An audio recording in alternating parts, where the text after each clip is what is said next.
When Alexander was 19, his father was murdered here in the theatre at Vergina.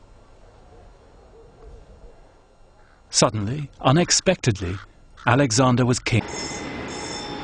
And we set off in his footsteps from the little station below Vergina, our aim to follow him as closely as we could.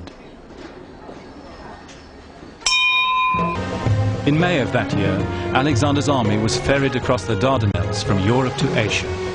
In the transport ships, he had 35,000 troops.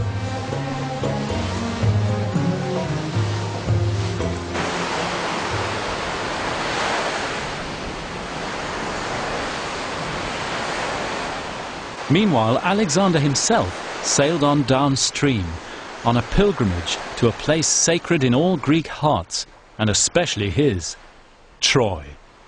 He was the first to go ashore. Woo!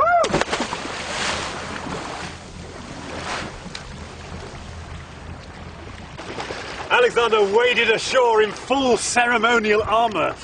Plumes on his helmet, shield on his chest, the Gorgon's head whose image was supposed to turn onlookers into stone. And his first act was to throw his spear to the shore, claiming that Asia was his by right, won by the spear. What a photo opportunity! He walked up from the beach with his dearest friend and lover Hephaestion to sacrifice at the graves of the Greek heroes killed in the Trojan War. And the two young men ran naked round the tomb of his ancestor Achilles. Below the hill of Troy, they saw where Achilles had dragged Hector's body behind his chariot.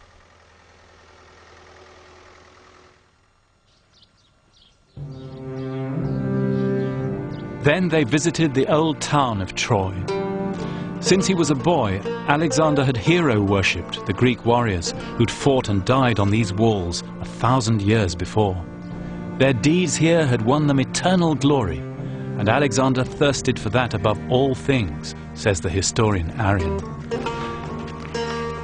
On top of windy Troy, they went into the temple of the goddess Athena.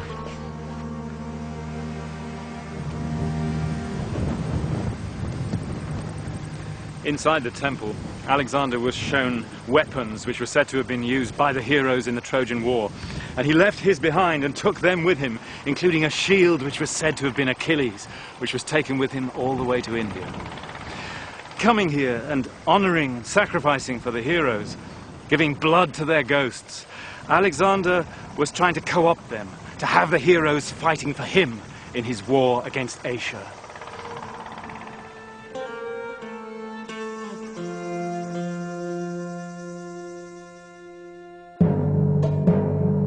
The Persian Empire was the largest which had yet existed on earth.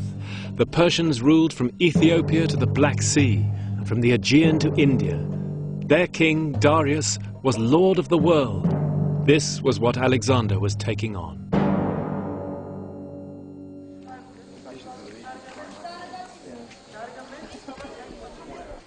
Alexander soon defeated the Persians' local governor and opened up the coast. All the way down the western seaboard of Turkey, there were Greek cities under Persian rule, powerhouses of Greek civilization. Alexander's tutor, Aristotle, had taught here. And in many of these cities, Alexander was seen as a liberator.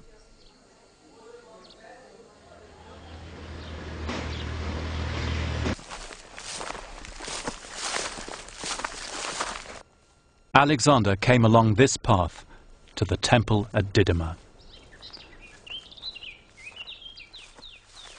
Just as he had enlisted the help of the heroes of Troy, he now sought the support of one of the most powerful of the Olympian gods, Apollo, whose oracle had once drawn pilgrims here from all over the Greek world.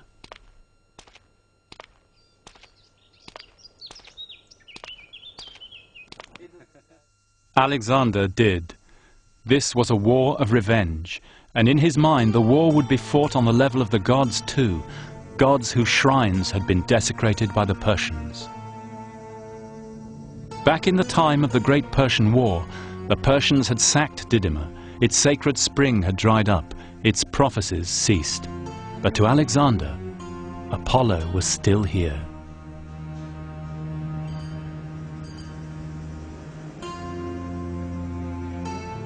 He went down into the shrine, and as the historian Callisthenes told the tale, as if by magic, the spring came back to life.